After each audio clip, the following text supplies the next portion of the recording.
Assalamualaikum warahmatullahi wabarakatuh. Apa kabar anak-anak?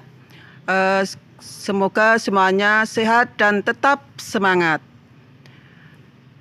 Pada pagi ini kita akan belajar bahasa Indonesia tentang memahami dan mencipta cerita fantasi dengan kompetensi dasar mengidentifikasi unsur-unsur teks narasi cerita fantasi yang dibaca dan didengar. Kalian pernah ada yang membaca cerita Putri Salju dan Tujuh Kurcaci? Atau mungkin sudah menonton karena sudah ditayangkan di televisi juga. Ada juga legenda Batu Menangis. Kemudian Loro Jonggrang. Nah, cerita-cerita yang Ibu sebutkan tadi merupakan sebagian contoh cerita fantasi. Nah, apa yang dimaksud dengan cerita fantasi? Nah, untuk lebih jelasnya, sebelum kita membahas materi tersebut, ada baiknya kalian perhatikan contoh cerita fantasi yang akan Ibu sampaikan yang berjudul Balon Ajaib Sahabat Acong. Ini merupakan salah satu karya Ibu yang diterbitkan dalam buku antologi pada tahun 2017. Dalam cerita Balon Ajaib Sahabat Acong, itu menceritakan tokoh Acong yang merupakan salah satu siswa TK Kreasi yang sangat baik, ramah, sopan, kemudian sangat menghormati orang tua, sangat ceria, dan dia sangat peduli pada sesama. Acong ini mempunyai hobi yang sangat unik. Selain mewarnai, Acong suka berbicara dengan benda-benda mainan kesukaannya. Dalam mewarnai, Acong sudah punya banyak prestasi. Bahkan Acong pernah bercerita bahwa dia dibelikan lemari baru karena lemari kecilnya sudah penuh dengan piala. Di TK Kreasi, hari Selasa merupakan hari yang ditunggu-tunggu oleh anak-anak. Karena apa? Karena pada hari Selasa itu adalah jadwal untuk mewarnai gambar. Nah, bu gurunya itu sangat ramah, baik, sabar, dan sangat kreatif. Setiap mewarnai, ibu guru membagikan gambar yang berbeda dan sangat menarik. Ada gambar pesawat terbang, kapal, mobil, tank, bendera, pelangi, dan lain-lain yang biasanya disukai oleh anak-anak. Pada saat bu gurunya datang, anak-anak menyambut dengan sangat ceria. Bu gurunya mengucapkan salam sambil menanyakan kabar anak-anak dengan nada lagu yang sangat ceria. Pagi itu, Ibu guru Bu Nani membagikan gambar balon dan meminta anak-anak untuk mewarnai sesuai balon yang mereka miliki di rumah. Kemudian selain membagikan gambar, Bu Nani juga membagikan krayon yang digunakan untuk mewarnai. Setelah semua mendapatkan, anak-anak mulai mewarnai. Ada yang sambil bernyanyi, ada yang sambil ketuk-ketuk meja, ada yang sambil jalan-jalan sebentar, kemudian kembali mewarnai lagi. Seperti biasanya mereka mewarnai dengan sangat senang sekali. Bu Nani mendekati Acong yang terlihat murung dan diam saja tidak melakukan apa-apa. Acong tidak mewarnai gambar balonnya. Dengan suara lembut dan sambil dielus, bu guru menanyakan kepada Acong mengapa tidak mewarnai gambarnya. Kemudian Acong menjawab bahwa krayon yang dibagi oleh ibu guru warnanya tidak sesuai dengan warna balon yang di rumahnya, karena warna balonnya kuning, sedangkan krayon yang dibagi tadi adalah merah. Kemudian Bu Nani segera mengambil krayon yang berwarna kuning dan memberikan pada Acong. Acong tidak segera mewarnai gambarnya.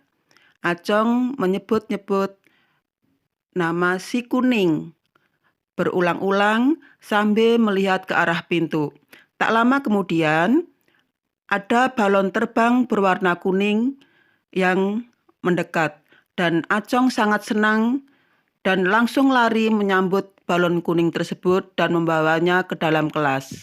Acong memperkenalkan si kuning, sahabatnya, pada teman-temannya.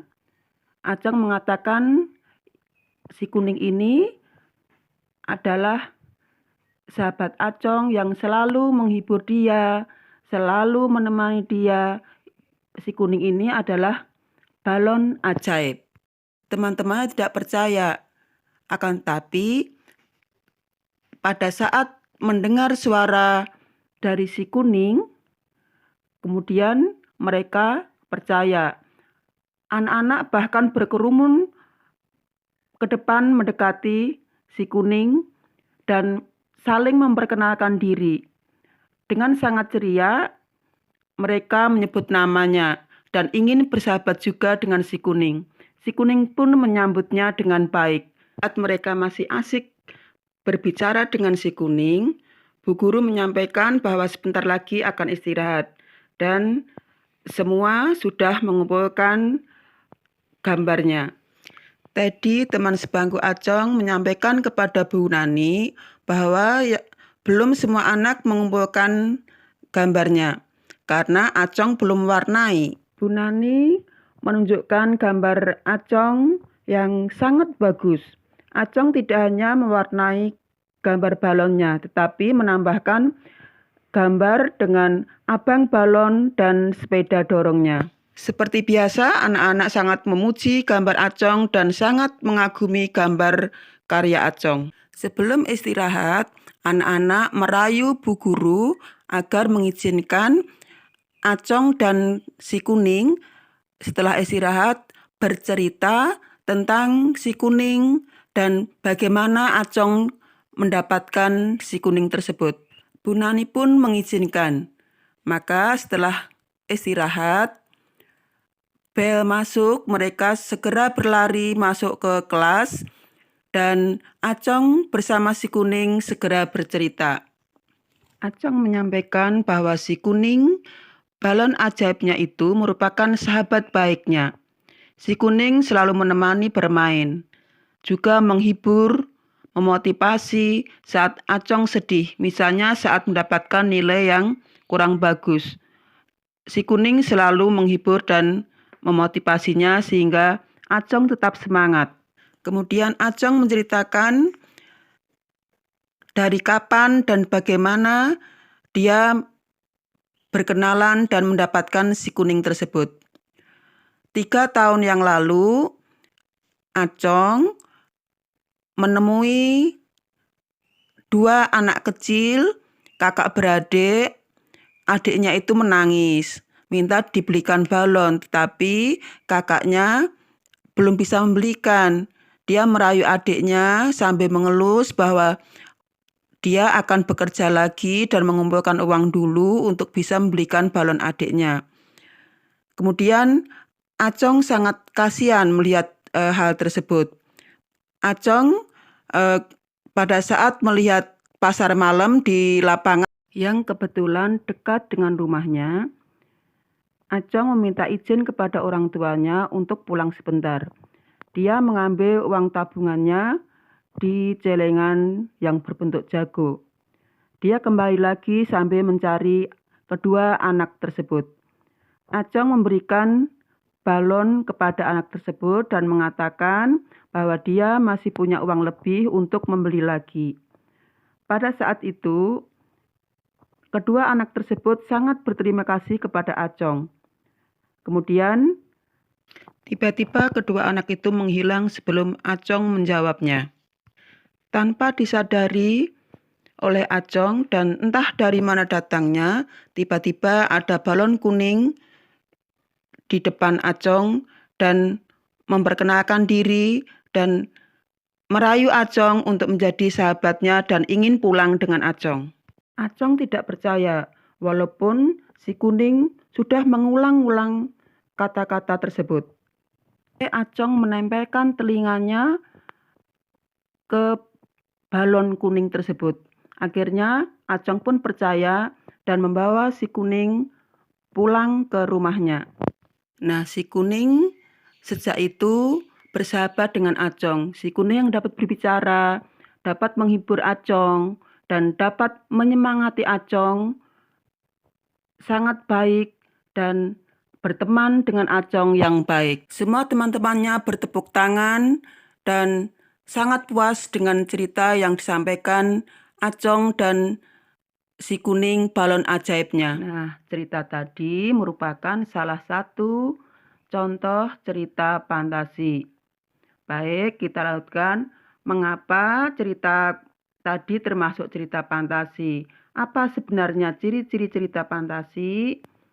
Mengapa cerita yang Ibu sampaikan tadi termasuk contoh cerita fantasi? Karena cerita tadi memiliki ciri-ciri sebagai cerita fantasi berikut. Ciri yang pertama, cerita fantasi ada keajaiban, keanehan, dan kemisteriusan. Cerita mengungkapkan hal-hal supranatural, kemisteriusan, dan kegaiban yang tidak ditemui dalam dunia nyata.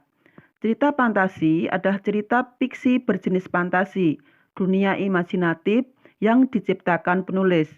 Pada cerita fantasi, hal yang tidak mungkin dijadikan biasa. Tokoh dan latar yang diciptakan penulis tidak ada di dunia nyata atau modifikasi dunia nyata. Yang kedua, dari ide ceritanya. Ide cerita terbuka terhadap daya khayal penulis, tidak dibatasi oleh realitas atau kehidupan nyata. Ide juga berupa irisan dunia nyata dan dunia khayal yang diciptakan oleh pengarang. Ide cerita terkadang bersifat sederhana tapi mampu menitipkan pesan yang menarik. Tema cerita fantasi adalah gaib, supranatural, atau futuristik. Cerita yang ketiga menggunakan berbagai latar lintas ruang dan waktu. Peristiwa yang dialami tokoh terjadi pada dua latar, yaitu latar yang masih ada dalam kehidupan dan latar yang tidak ada pada kehidupan sehari-hari. Alur dan latar cerita fantasi memiliki kekhasan. Rangkaian peristiwa cerita fantasi menggunakan berbagai latar yang menerobos dimensi ruang dan waktu. Ciri yang keempat, tokoh unik memiliki kesaktian. Tokoh dalam cerita fantasi bisa diberi watak dan ciri yang unik, yang tidak ada dalam kehidupan sehari-hari. Tokoh memiliki kesaktian-kesaktian tertentu. Tokoh mengalami peristiwa misterius yang tidak terjadi pada kehidupan sehari-hari. Tokoh mengalami kejadian yang berbagai latar waktu. Tokoh juga ada pada waktu dan tempat yang berbeda zaman. Bisa waktu lampau atau waktu yang akan datang atau futuristik. Yang kelima, bersifat fiksi. Cerita fantasi bersifat fiktif, bukan kejadian nyata. Cerita fantasi bisa diilhami oleh latar nyata atau objek nyata dalam kehidupan, tetapi diberi fantasi.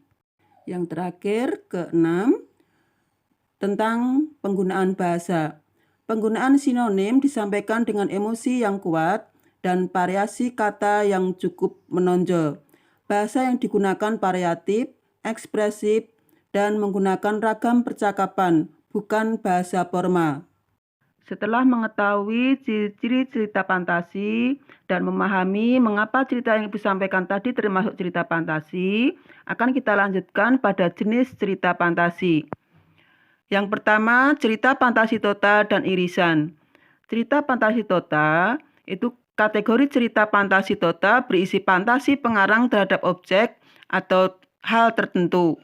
Pada cerita kategori ini, semua yang terdapat pada cerita Semua tidak terjadi dalam dunia nyata. Semua hanya berupa imajinasi atau hasil khayalan penulis. Sedangkan cerita fantasi irisan, yaitu cerita fantasi yang mengungkapkan fantasi tetapi masih menggunakan nama-nama dalam kehidupan nyata, menggunakan nama tempat yang ada dalam dunia nyata atau peristiwa pernah terjadi pada dunia nyata. Jadi irisan atau gabungan antara yang terjadi dengan hasil imajinasi. Kemudian jenis fantasi yang sejaman dan lintas waktu. Latar sejaman berarti latar yang digunakan satu masa. Fantasi masa kini, fantasi masa lampau, atau fantasi masa yang akan datang. Kemudian latar lintas waktu berarti cerita fantasi menggunakan dua latar waktu yang berbeda. Misalnya masa kini dengan zaman prasejarah, masa kini dan 40 tahun mendatang, masa kini dan 3 tahun yang lalu seperti yang Ibu contohkan dalam cerita tadi. Terima kasih, selamat belajar. Tetap semangat dan ikuti protokol kesehatan. Assalamualaikum warahmatullahi wabarakatuh.